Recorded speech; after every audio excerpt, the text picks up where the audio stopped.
Pablo Escobar. सोचो, एक ऐसा इंसान जिसका नाम सिर्फ कोलंबिया में ही नहीं पूरी दुनिया में डर का दूसरा नाम बन गया था। एक ऐसा आदमी जिसने अपनी गरीबी से निकलकर कोकेन के बिजनेस को इतना बड़ा बना दिया कि अमेरिका तक के पुलिस, पॉलिटिशियंस और एजेंसीज उसके सामने छोटी लगने लग गई थी।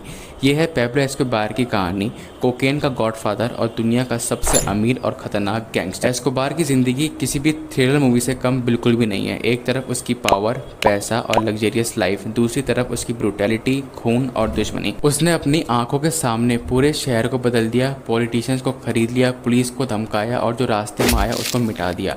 लेकिन एस्कोबार सिर्फ एक गैंगस्टर नहीं था, वो रॉबिन हुड भी था। गरीबों को पैसा बांटता था और अपने शहर का हीरो बन गया था। गरीबों के लिए वो एक मसीहा भी बन गया था। जरा सोच के देखो, पेब्लो के पास उस टाइम पे इतना ज़्यादा पैसा था कि सिर्फ उस पैसे को संभालने के लिए हर महीने $2,500, लगभग 2 लाख रुपए सिर्फ रबर बैंड्स खरीदने पर खर्च करने पड़ते थे। उसके भाई रॉबर्टो एस्कोबार ने बताया कि कार्टेल के पास इतना ज़्यादा पैसे के बंडल्स होते थे कि उनको ऑर्गेनाइज करने के लिए हर महीने हज़ारों रबर बैंड्स लगते थे। मतलब पेब्लो के लिए पैसा संभालना भी एक बहुत ही बड़ी मुश्किल बन गया था। और एक और बात है जो काफ़ी अनबिलीवेबल है, जो लोगों को आज भी हैरान करती है। जब पेब्लो एस्कोबार अपनी फैमिली के साथ पुलिस से छुप रहा था तो एक दिन उसकी बेटी मैन्युएला को ठंड लग गई थी।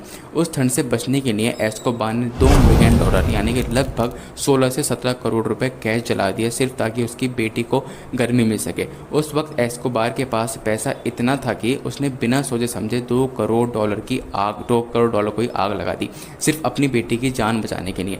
ये कहानी उसके बेटे जोआन पेब्लो एस्कोबार ने कंफर्म की है और आज भी लोग इस बात को सुनकर हैरान रह जाते। तो आज की इस डॉक्यूमेंट्री में हम जानेंगे पेब्लो एस्कोबार का राइज, उसका एम्पायर, उसकी फैमिली, उसके दुश्मन और उसका अंजाम। कैसे एक आम लड़का दुनिया का सबसे बड़ा गैंगस्टर बना और फिर कैसे उसकी कहानी खत्म हुई गोलियों की बरसात में। तो शुरू करते हैं पेब्लो एस्कोबार की असली कहानी, जो कि है पावर और क्राइम के बीच की एक ऐसी जंग जो आज भी लोगों को हैरान करती है। पेब्लो एस्कोबार, जिसका पूरा नाम था पेब्लो एमिलियो एस्कोबार, गेविरिया का जन्म हुआ था 1 दिसंबर 1949 को कोलंबिया के रियो नेग्रो शहर में। उसके पिता एक स्कूल टीचर थे और माँ एक फार्मर। बचपन में एस्कोबार ने छोटी मोटी चोरी जैसे कि कार को चुराना और स्मगलिंग से अपना करियर शुरू किया था।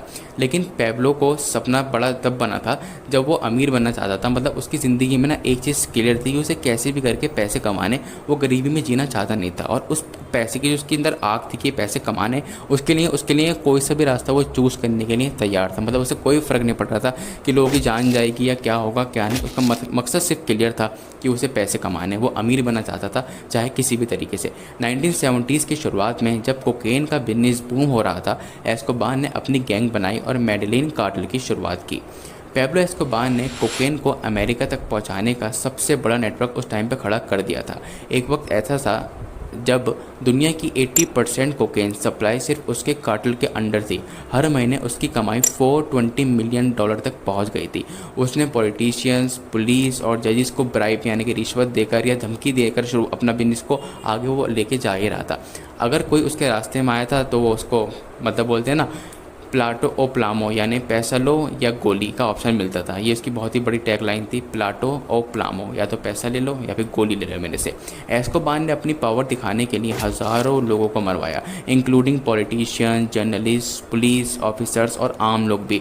कोलंबिया में 90s, 80s और 90s में जो वायलेंस हुआ उसका सबसे बड़ा जिम्मेदार अकेला पेब्लो एस्कोबार ही था।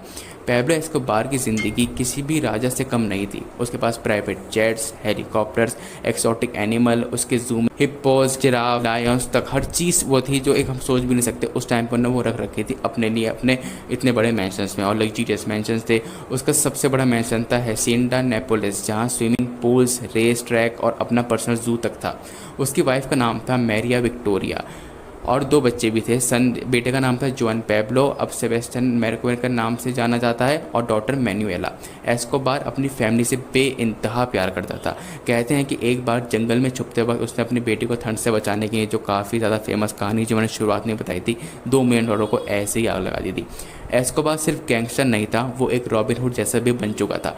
उसने गरीब लोगों के लिए अस्पताल, स्कूल्स और फुटबॉल ग्राउंड्स बनवाए थे। कोलंबिया के मेडेलिन में कई लोग उसको अपना हीरो भी मानते थे, लेकिन उसकी असली पावर उसकी पॉलिटिकल कनेक्शन से थी।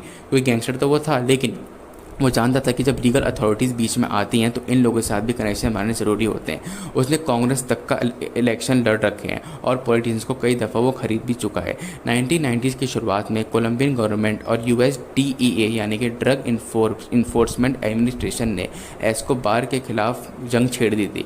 उनको कैसे भी करके अब एस्कोबार चाहिए था, क्योंकि एस्कोबार ने बिजनेस इतना बड़ा कर दिया था कि हर देश में कोलंबिया से लेकर अमेरिका का रूट बिल्कुल क्लियर था, ड्रग्स खुले आम बिक रहे। एस्कोबार कितना भी पावरफुल था, लेकिन जब दो देशों की सरकार उसके पीछे पड़ेगी तो वो पकड़ा भी जाएगा, और ऐसा हुआ भी। 1991 में एस्कोबार ने सरेंडर कर दिया था, लेकिन उसने एक शर्त रखी थी कि मैं अपनी खुद की बनाई हुई जेल में रहूँगा, और इस जेल को जाना जाता था ला कटाडल के नाम से, और उसने उस जेल के अंदर सरेंडर किया था, मतलब अपनी खुद की बनाई हुई जेल में। और वो जो जेल थी, नाम की जेल थी, उसके अंदर भी वो अपना फ़ोन के थ्रू कनेक्शन चलाता रहता था, अपना बिजनेस, और वो बहुत ज़्यादा लग्जरियस जेल थी, मतलब उसमें कोई कमी नहीं थी, जैसे वो अपने घर पे रह रहा हो लेकिन अंदर जेल के तौर पे।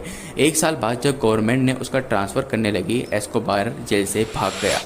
उसके बाद पूरा कोलंबिया पुलिस, आर्मी और US एजेंट्स के साथ उसकी तलाश में लग गई। 2 दिसंबर 1993 को एस्कोबार को लीन की एक छत पर पुलिस ने घेर लिया। एक एनकाउंटर में एस्कोबार को गोली लगी और उसकी मौत हो गई। उसकी बॉडी के पास उसका फ़ोन मिला जिससे वो अपनी फैमिली से बात कर रहा था। एस्कोबार की मौत के बाद भी उसका नाम कोलंबिया और दुनिया भर में लेजेंड बना चुका है उसका काटल का नेटवर्क बिखर गया है, लेकिन उसकी कहानी आज भी नेटफ्लिक्स सीरीज़, डॉक्यूमेंट्रीज और न्यूज़ में ज़िंदा रहती है। उसकी ज़िंदगी एक वार्निंग है, पावर और पैसा चाहे कितना भी मिल जाए, तब भी क्राइम का एंड हमेशा ट्रेजिक ही होता है।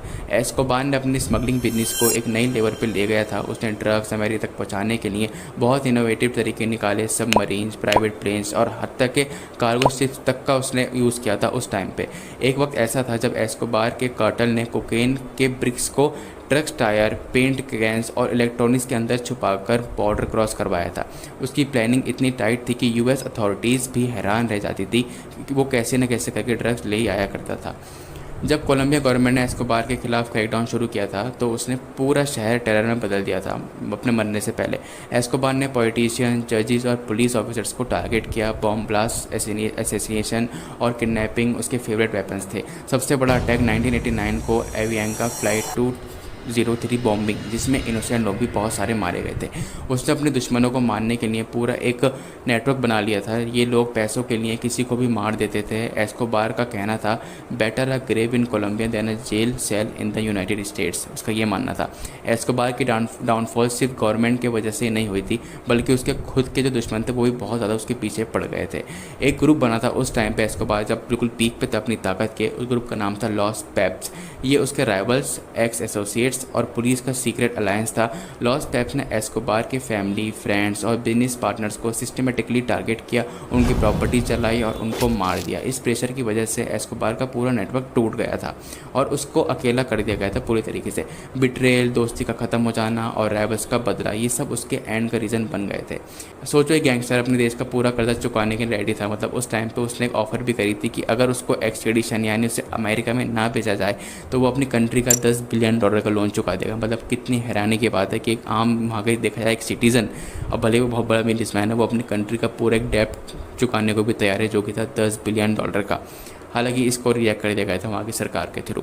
तो कुल मिला के देखा जाए, एस्कोबार ने हर वो चीज़ हासिल कर ली थी। पैसा उसकी ज़िंदगी का सबसे बड़ा मकसद था, उसने वो कमाया और बेइंतहा कमाया, लेकिन उसका एंड भी वैसे ही हुआ जैसे ही ज़िंदगी का होता है। उसको मरे हुए आज ऑलमोस्ट 30 साल से भी ज़्यादा हो गए हैं, लेकिन जब भी कोई ऐसी बात आती है, कोई ऐसा गैंगस्टर आता है, तो एस्कोबार का नाम सबसे टॉप पे आता है, क्योंकि उसने एक ऐसा मार्क सेट किया है बाकी अगर अदर गैंगस्टर्स का कि अगर इस तक पहुँच गए तो समझ लो तुम दुनिया के सबसे बड़े गैंगस्टर हो। उन्हें वो 1990 में ही